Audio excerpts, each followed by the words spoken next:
Baik, assalamualaikum warahmatullahi wabarakatuh. Anak-anak semua, kali ini kita akan belajar tentang transformasi. Apa itu transformasi? Silakan.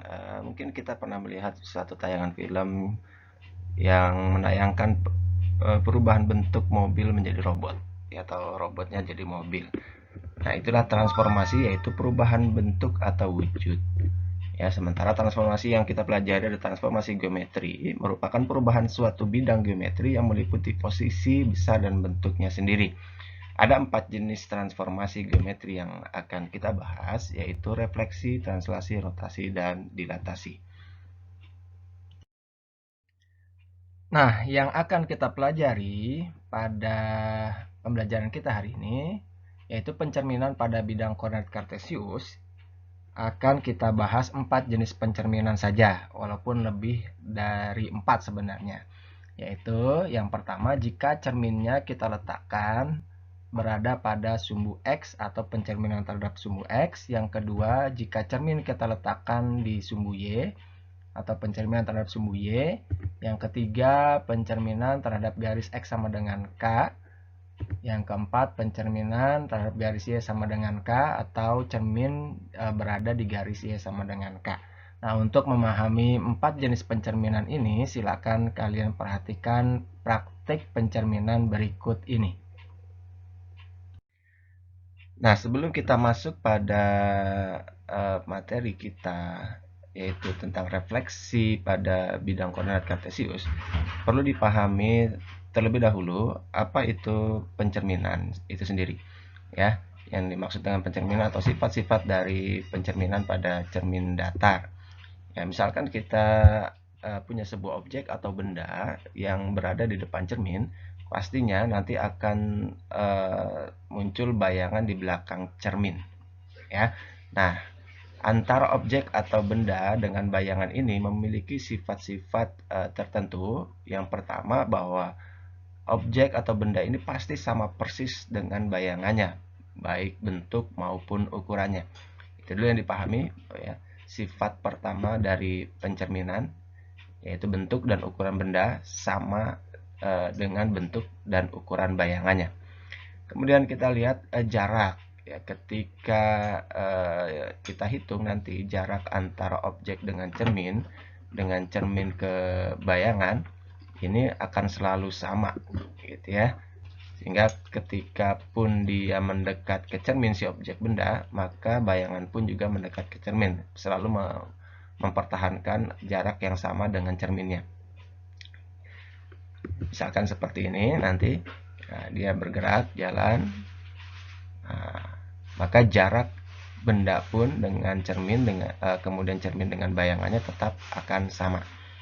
Kemudian sifat yang ketiga, arah benda berlawanan dengan arah bayangan. Yang kita perhatikan, si objek ini benda mengarah atau menghadap ke arah kiri, sementara bayangannya terbalik, yaitu mengarah ke kanan.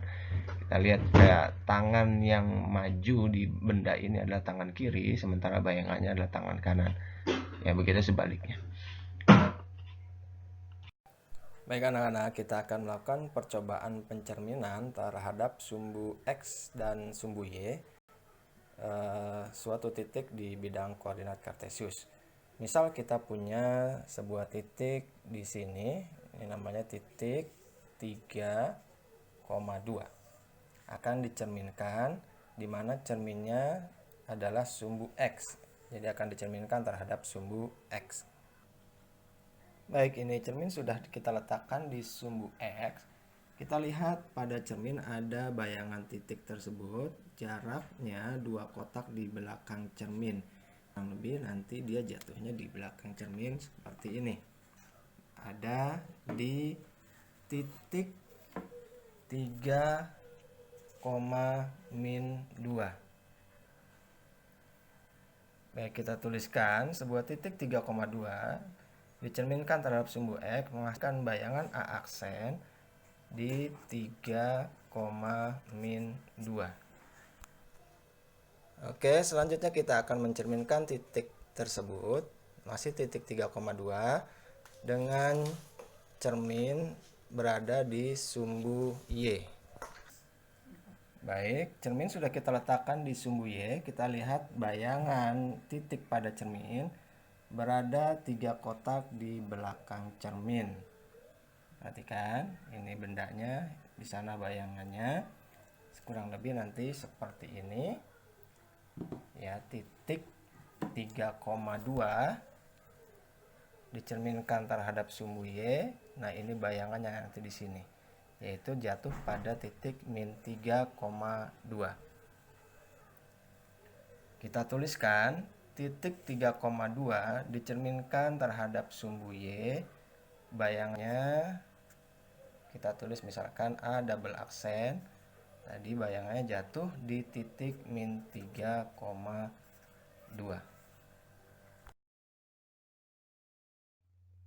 Baik, setelah kita melihat praktik tadi, sekarang kita mencoba untuk mencari bayangan titik-titik pada bidang koordinat kartesius dengan cermin berada di sumbu X. Ya, kita punya 3 buah titik di sini, A 3,5, B min 2,3, C 7,2. Sekarang kita letakkan dulu titik A 3,5 ada di mana. Untuk meletakkan titik A 3,5 ini sebenarnya materi sudah dilewati di kelas 8 ya, kalau tidak salah. Untuk menentukan titik 3,5 berarti kita bergerak dari pusat koordinat di sini. Karena 3 dia bergerak ke kanan 3. 1, 2, 3 ke sini. Kemudian 5 berarti gerakannya adalah ke atas atau ke bawah. Karena dia 5 positif berarti dia ke atas. 5, 1, 2, 3, 4, 5. Oke, berarti titik A berada di sini. Titik 3,5. Untuk mencari bayangannya, tadi konsep pencerminan entah bahwa jarak antara benda ke cermin, ini kita hitung jarak benda ke cermin ternyata ada 5 kotak, pasti akan sama dengan jarak cermin ke bayangan. Ya, harus 5 kotak juga. Berarti nanti bayangannya ada di sini jatuhnya.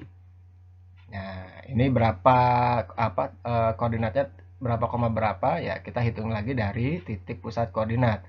Ya, 1, 2, 3 ke kanan, 1, 2, 3, 4, 5 ke kiri, ke bawah. Berarti titiknya adalah 3, min 5. Kenapa min 5? Karena dia geraknya ke bawah, negatif 5. Oke, itu yang pertama. Sekarang yang kedua, titik B min 2,3 berarti ke kiri 2, 1, 2,3 berarti ke atas 3, 1, 2, 3. Berarti letak titik B ada di sini. Ya, ini B min 2,3. Bayangannya seperti tadi kita hitung jarak antara benda ke cermin, 3 kotak di sini. Kemudian jaraknya harus sama dengan kebayangan, cermin kebayangan, yaitu 3 kotak juga. Berarti nanti bayangannya berada di sini. Ya, yaitu di titik 1, 2, min 2, 1, 2, 3 ke bawah, berarti min 3. Jadi min 2, min 3. Kemudian titik C yang terakhir 7, min 2 ada di sini. 7, min 2. Kita hitung jarak ke cermin 2 kotak, berarti jarak ke bayangan juga 2 kotak dari cermin. 1, 2 berarti ada di sini. Letak bayangannya yaitu di koordinat, kita hitung dari pusat koordinat 1, 2, 3, 4, 5, 6, 7 ke atas 2, 1, 2. Jadi bayangannya 7,2. Nah, kalian perhatikan di sini antara titik koordinat benda dengan titik koordinat bayangan ada nilai yang tetap, ada nilai yang berubah. Yang tetap di sini kita perhatikan yaitu nilai absisnya atau x-nya atau yang di depannya ini 3 min 27. 3 min 27 tetap, sementara ordinatnya atau y-nya atau yang di belakang ini berganti tanda. 5 jadi min 5, 3 jadi min 3, min 2 jadi 2. Sehingga untuk setiap sembarang titik x, y pada bidang koordinat kartesius akan menghasilkan bayangan selalu x-nya tetap, y-nya berubah tanda. Nah, kesimpulannya, jadi pencerminan terhadap sumbu x dituliskan dengan x, y akan menghasilkan bayangan x, min y. Demikian pencerminan terhadap sumbu x. Baik, sekarang kita akan melakukan pencerminan yang kedua, yaitu pencerminan terhadap sumbu y. Ya, letak cerminnya sekarang ada di sumbu y. dengan 3 buah titik yang sama seperti tadi, yaitu A, B, C 3,5, min 2,3, dan C 7, min 2. Nah, kita akan cari bayangannya. Titik A 3,5, konsep pencerminan antara benda ke cermin berjarak sama dengan cermin ke bayangan. 3 kotak berarti 3 kotak juga ke belakang. Berarti bayangannya ada di sini. Kita tentukan letak koordinatnya, hitung dari pusat. 1, 2, 3 ke kiri berarti min 3, 1, 2, 3, 4, 5 ke atas berarti 5, min 3,5 bayangannya. Sementara titik B min 2,3 berjarak 2 kotak ke cermin, maka dari cermin ke bayangan juga 2 kotak ada di sini.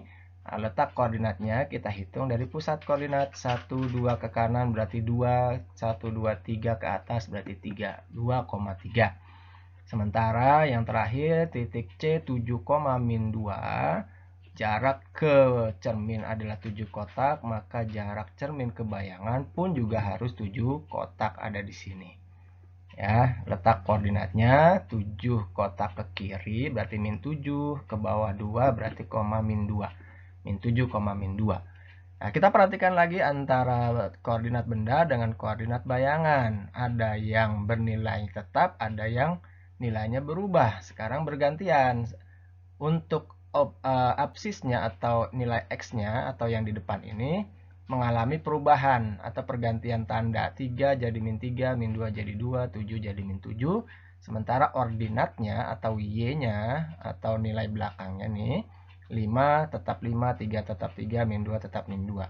Berarti kalau pencerminan terhadap sumbu Y, ya, titik X, Y pada bidang koordinat, bayangannya akan selalu negatif X, Y. Y-nya tetap, X-nya berganti tanda. Ya, kesimpulannya, tiap titik X, Y menghasilkan bayangan min X, Y jika dicerminkan terhadap sumbu Y. Ya, jangan sampai tukar. Kalau tadi pencerminan terhadap sumbu X, bayangannya X-nya tetap, Y-nya atau ordinatnya berubah tanda. Sementara pencerminan terhadap sumbu Y yang tetap adalah Y-nya. Yang berubah tanda adalah X-nya menjadi min X.